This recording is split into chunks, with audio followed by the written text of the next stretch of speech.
A paz do Senhor, eu sou Janaína Botti e nesse vídeo nós vamos comentar Gênesis capítulos 10 e 11.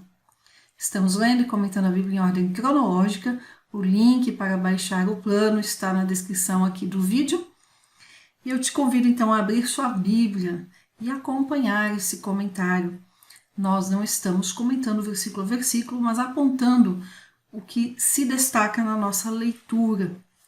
E para falar dos capítulos 10 e 11, nós precisamos retomar de forma resumida o assunto do dilúvio, que foi dos capítulos finalzinho do 6, o 7, o 8 e também o 9, que foi o pós-dilúvio. Vimos que o dilúvio foi universal, de acordo com Gênesis 7, os versículos 17, 18 e 19, os versículos 21 a 23 e outros tantos versículos que a Bíblia nos aponta que o dilúvio realmente foi universal, ou seja, ele abrangeu toda a terra. Eu acredito na literalidade da Bíblia e esses versículos, essas passagens aqui de Gênesis, do 7 ao 9 principalmente, eles nos mostram claramente que o dilúvio foi universal. Vejamos o capítulo 7, o versículo 17. Esteve o dilúvio 40 dias sobre a terra. Falando assim, essa expressão sobre a terra, entendemos que é toda a terra. Nos versículos, o versículo 21, e expirou toda a carne que se movia sobre a terra. Tudo que tinha fôlego de espírito de vida em seus narizes, tudo que havia no seco morreu. Assim foi desfeita toda a substância que havia sobre a face da terra, desde o homem até o animal. E prevaleceram as águas sobre a terra 150 dias. Então entendemos que o dilúvio foi sim universal. E entendendo ele como universal e lendo esses versículos aqui, principalmente capítulo 7, os versículos 21 a 23, entendemos que só sobrou, só restou Noé, sua família e os animais que estavam na arca. Ainda sobre o dilúvio, o que devemos destacar, além de que foi universal, é que ele aponta para o arrebatamento da igreja. Não se sabia quando o dilúvio viria, só que Noé tinha a certeza de que viria, assim como nós esperamos pelo arrebatamento da igreja. Cristo sendo representado ali pela arca. Então não podemos nos esquecer de que todo o Velho Testamento aponta para Cristo, inclusive o dilúvio, que aponta para o arrebatamento da igreja, onde, repetindo, a arca representa Cristo. Sendo assim, no capítulo 9, nós temos o pós-dilúvio, o momento em que a família de Noé sai da arca e começa a ocupar a terra.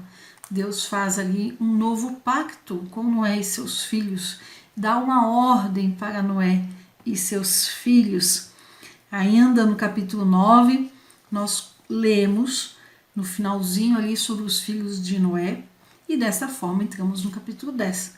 O capítulo 10, então, ele vai tratar dos descendentes dos filhos de Noé. É a genealogia de Noé. E o que se destaca aqui, então? Os primeiros 5 versículos, os descendentes de Noé. Se olharmos melhor, versículo 1 fala dos filhos de Noé e do 2 ao 5, os descendentes de Jafé. E a grande pergunta, por que é que no capítulo 10 a Bíblia começa contando, Moisés que escreveu começa contando aqui sobre os descendentes de Noé, começa pelo filho mais novo que é Jafé, depois fala de Cã e somente por último fala de Sem, que é o primogênito.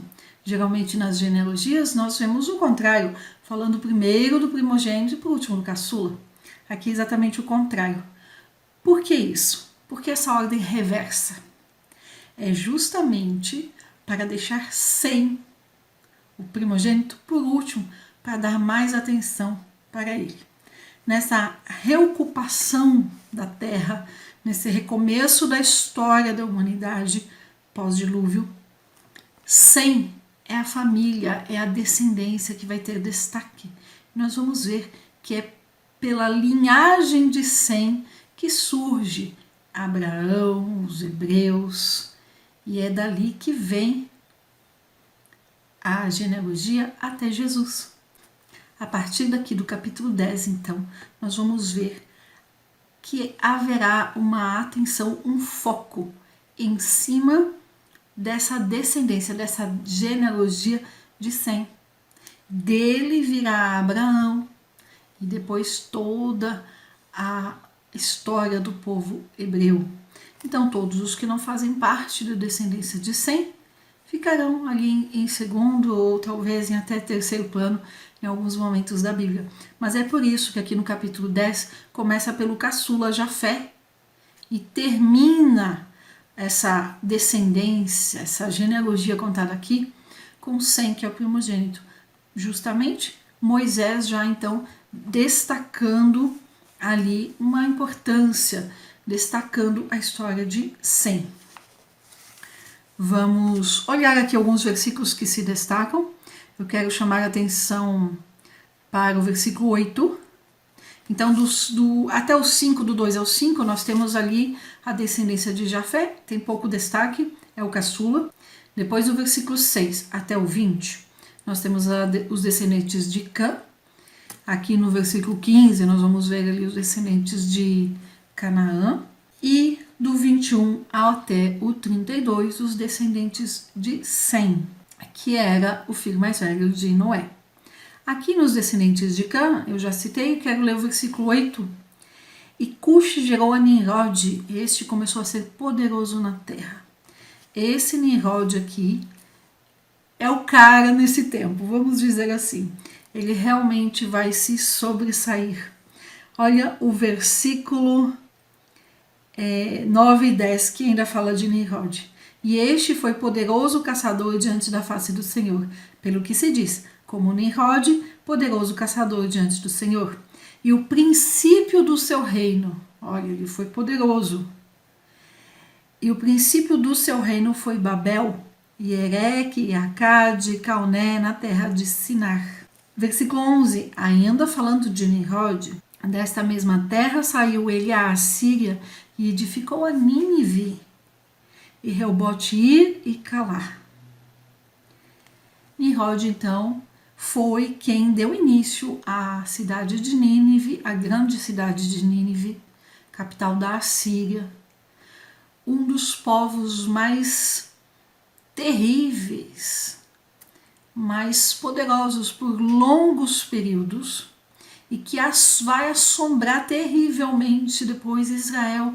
Lá mais para frente na história de Israel, nós vamos ver muito a história de Nínive. O povo assírio vai se tornar um império poderoso, mas antes ainda aqui de edificar Nínive, ele já tinha, o princípio do seu reino foi Babel. A história extra-bíblica fala que esta Babel é o início da grande cidade da Babilônia. É aqui que começa o que depois vem como Império Babilônico. Esta Babel, aqui, ela começa aqui em Gênesis 10, versículo 10, vai até Apocalipse 17 e 18. É claro que não a mesma cidade, porque ela é destruída depois. Nós vamos ver isso lá no finalzinho do Antigo Testamento, na leitura do Antigo Testamento, que Babilônia, como cidade, como capital do Império Babilônico, vai ser destruída. No entanto, espiritualmente falando, esta Babilônia que surgirá daqui é tão forte como exemplo de rebeldia, como desobediência a Deus, que vai ser usada sempre para exemplificar outros povos e outras condições de rebeldia contra Deus. Por isso que vai ser citado a Babilônia, até lá Apocalipse 17 e 18, como símbolo de rebeldia. Isso é muito sério, nós vamos ver aqui em seguida já o que acontece com Babel. Então aqui no capítulo 10 nós temos os descendentes de Noé, são os três filhos, e deles vem então todos os povos da terra, pós-dilúvio. Vamos seguir o exemplo de Moisés e falar do menor para o maior. Jafé aqui é o que vai dar origem então aos povos europeus e norte da Ásia. Então é Europa e norte da Ásia, os povos que descendem de Jafé, os jafetitas. Alguns estudiosos classificam como os gregos, trácios e citas, mas aprofundando mais isso nós entendemos que são os habitantes então da Europa e norte da Ásia. Depois nós temos os descendentes de Cã, ou chamados também de camitas, e os descendentes de Cã deram origem aos povos do Egito, da Etiópia, parte da Arábia, Ásia Menor e Canaã. Esses povos são conhecidos como os cananeus, os egípcios, filisteus, heteus e amorreus. E por fim nós temos aqui os descendentes de Sem, chamados também de semitas, e dos semitas vêm os hebreus. Nós vamos ver no decorrer, depois aqui do capítulo 11, os descendentes então dos hebreus, que vêm de Éber. Os descendentes de Sem, os semitas, são os povos hebreus, caldeus, assírios, persas e arameus.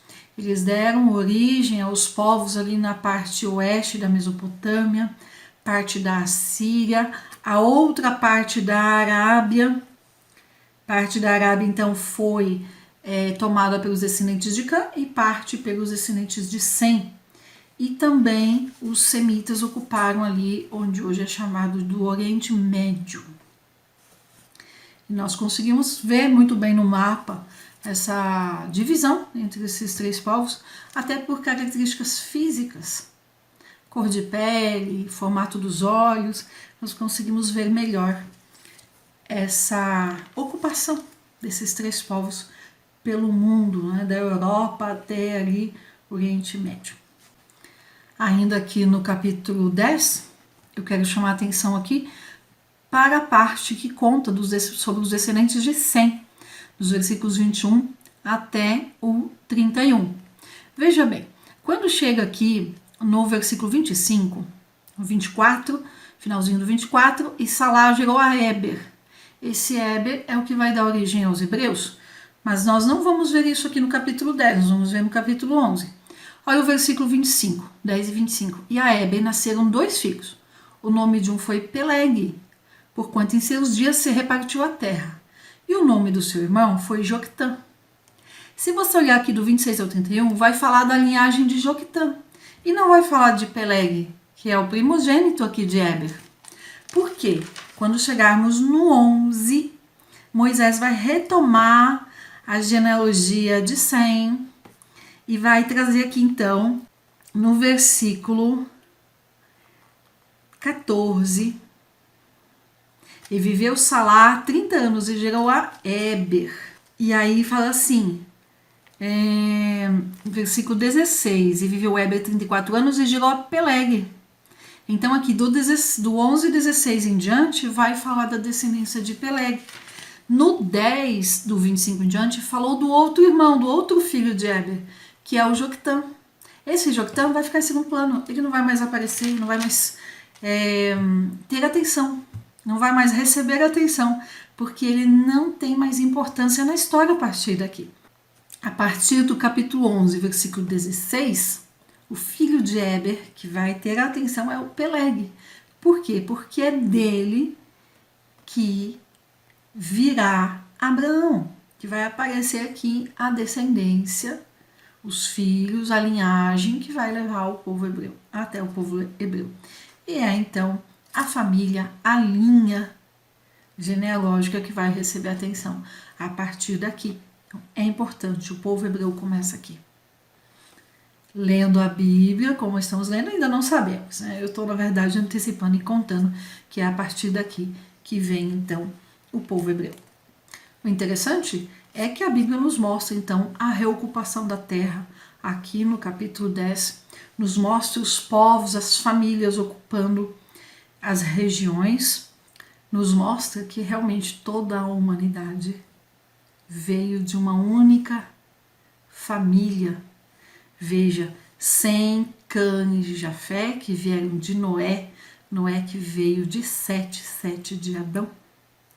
E isso é muito interessante e importante de nós lermos e termos essa ciência do início, o recomeço da história do homem na Terra. E assim nós vamos para o capítulo 11, o famoso capítulo que vai falar sobre a Torre de Babel. Vamos ler aqui o versículo 1, que é importante para nós entendermos o cenário aqui em que a Torre de Babel começou a ser construída. Versículo 1: E era toda a terra de uma mesma língua e de uma mesma fala. Por que é que Moisés escreve a mesma língua e a mesma fala? Dá a entender que é a mesma coisa, não é?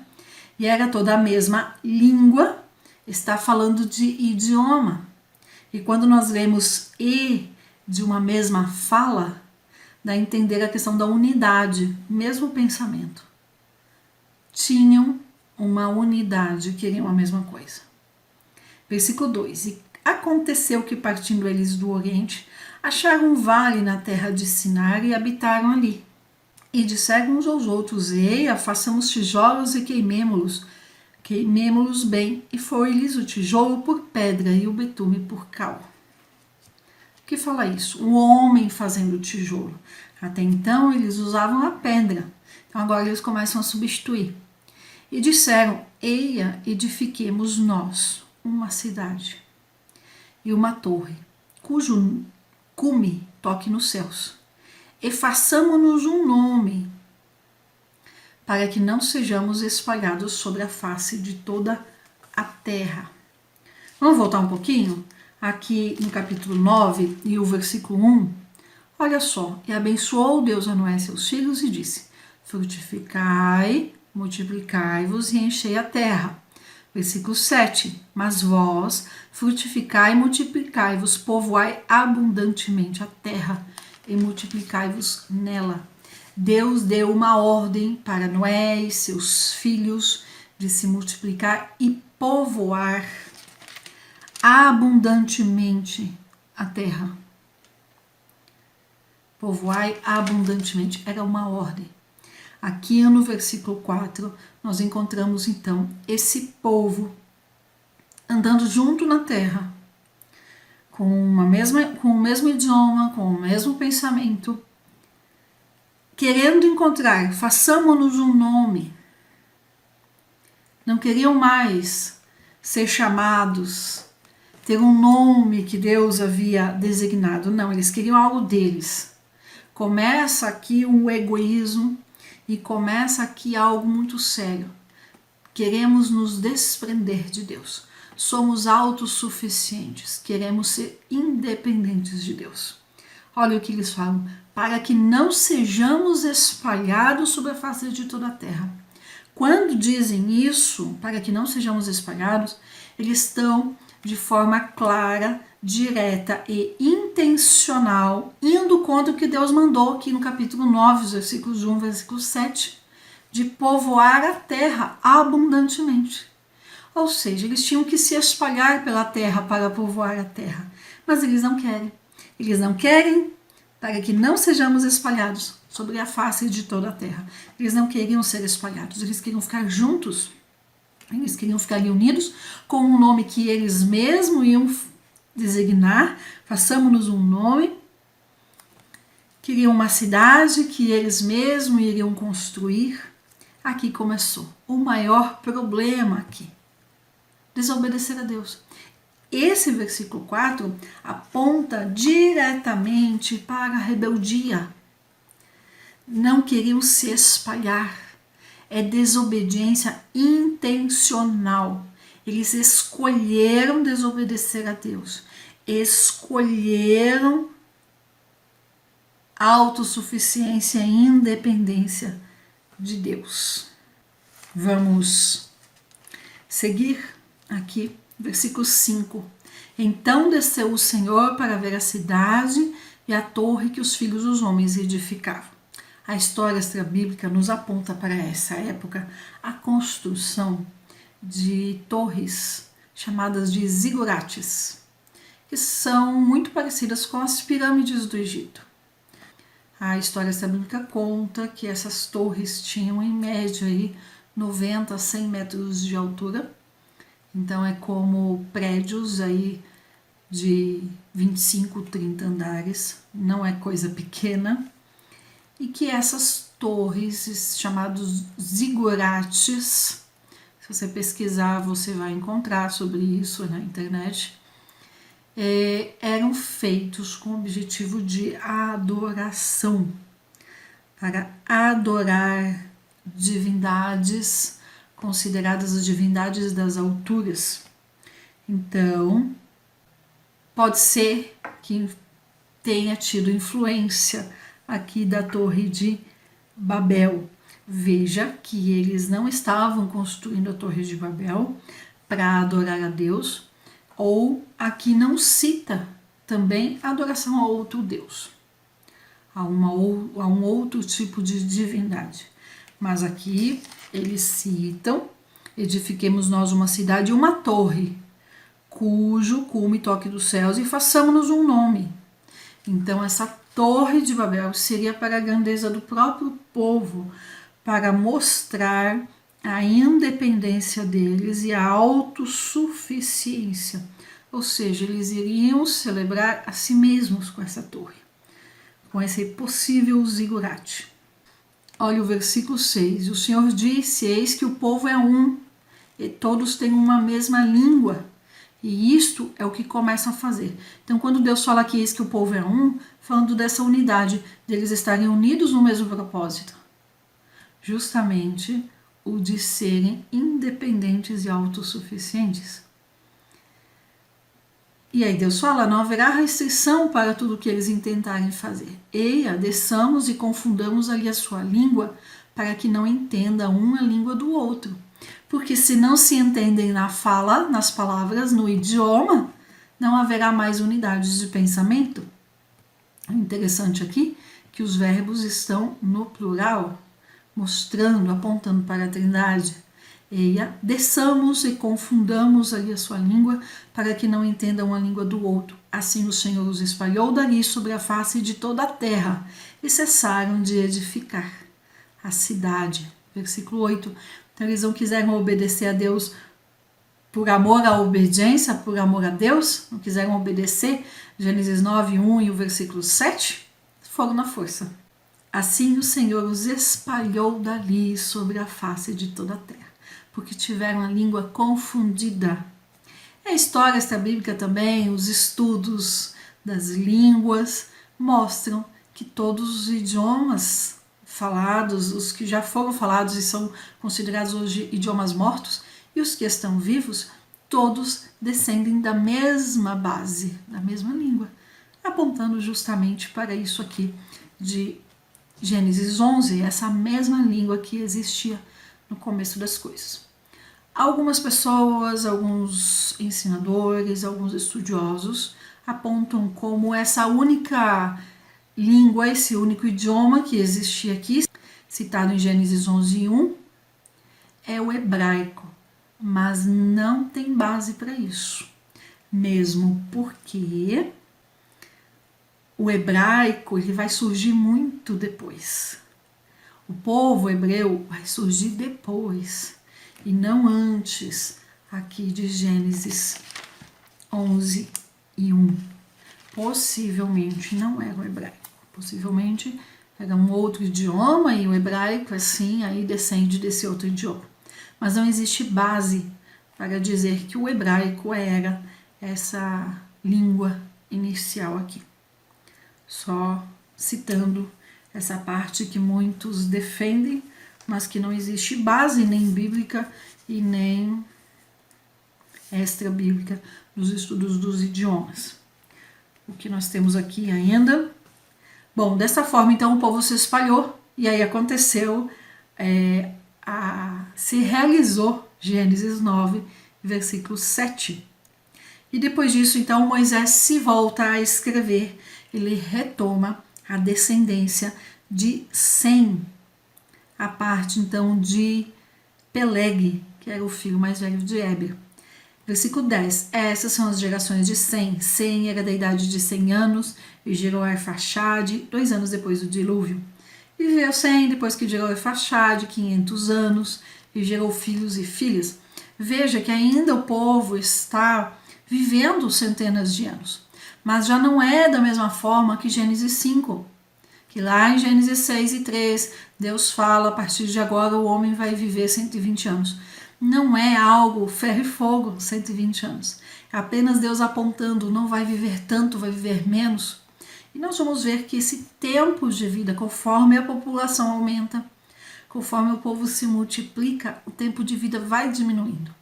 Porque com o avanço das coisas, diminui a qualidade de vida, diminui muitas coisas e aumentam as doenças e as influências do meio, da cultura, da alimentação, do clima, de tudo isso, e vai influenciando no tempo de vida das pessoas.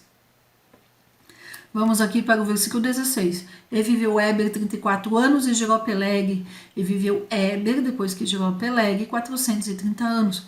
Então, esse Éber é o que dará origem ao povo hebreu. A palavra hebreu, essa designação vem de Éber.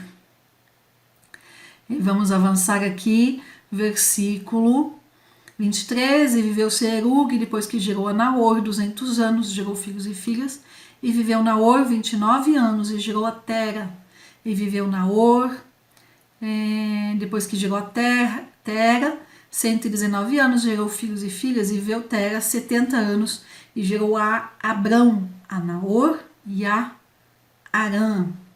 Versículo 27. E estas são as gerações de Tera. Tera gerou a Abrão, a Naor e a Arã. E Arã gerou a Ló. E morreu Arã, estando seu pai Tera ainda vivo na terra do seu nascimento, em Ur dos Caldeus. E tomaram Abrão e Naor mulheres para si. O nome da mulher de Abrão era Sarai, e o nome da mulher de Naor era Milca, filha de Arã, pai de Milca e pai de Isca. E Sarai foi estéril e não tinha filhos. E tomou Tera a Abrão seu filho, e a Ló, filho de Arã, filho de seu filho, e a Sarai sua nora, mulher de seu filho Abrão, e saiu com eles de Ur dos Caldeus para ir à terra de Canaã. E vieram até Arã e habitaram ali. E foram os dias de Tera 205 anos, e morreu Tera. Vamos retomar aqui os versículos 27 e 28, que cita Ur dos Caldeus. Essa cidade aqui, onde nasceu Abrão, inclusive, Ur dos Caldeus, ela foi destruída pouco depois que a família de Tera saiu de lá. Entendemos que saíram antes dessa destruição, até como orientação de Deus, como chamado de Deus para sair dali, porque a cidade seria destruída. Versículo 31, que nos fala que eles saíram, veja só, versículo 31, e tomou Tera a Abrão, seu filho, e a Ló, filho de Arã, filho de seu filho, e a Sarai, sua nora, mulher de seu filho Abrão, e saiu com eles de Ur dos Caldeus, para ir à terra de Canaã. Só que não chegaram em Canaã, pararam no meio do caminho, foram até Arã e habitaram ali. E a pergunta, por que é que eles pararam no meio do caminho, se saíram para ir a Canaã?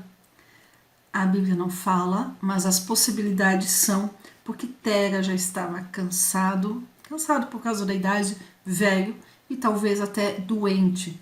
Ficou ali e Tera morreu ali. E só depois disso que tem continuidade a história de Abrão, que nós vamos ver depois quando comentarmos Gênesis 12. Estamos encerrando aqui então esse vídeo onde comentamos Gênesis 10 e 11. Se ficou alguma dúvida, deixe nos comentários. Mas antes de encerrar então, eu quero destacar o seguinte: nós estamos saindo da primeira parte do livro de Gênesis. Nós dividimos Gênesis geralmente em duas partes. Do capítulo 1 até o capítulo 11, a história primitiva da humanidade. Os inícios de todas as coisas, a criação, a queda, a entrada do pecado no mundo, o dilúvio, o recomeço da história da humanidade no pós-dilúvio, a Torre de Babel e o povo sendo espalhado por Deus por toda a terra. Encerramos essa parte então, nesse vídeo, Gênesis 1 a 11, o início das coisas. E vamos entrar no próximo vídeo, de Gênesis 12 ao 50, que é a segunda parte do livro de Gênesis, e vai contar a história dos patriarcas, o início da formação do povo hebreu, a história dos patriarcas Abraão, Isaac e Jacó, e também a história de José, que ocupa grande parte do livro de Gênesis.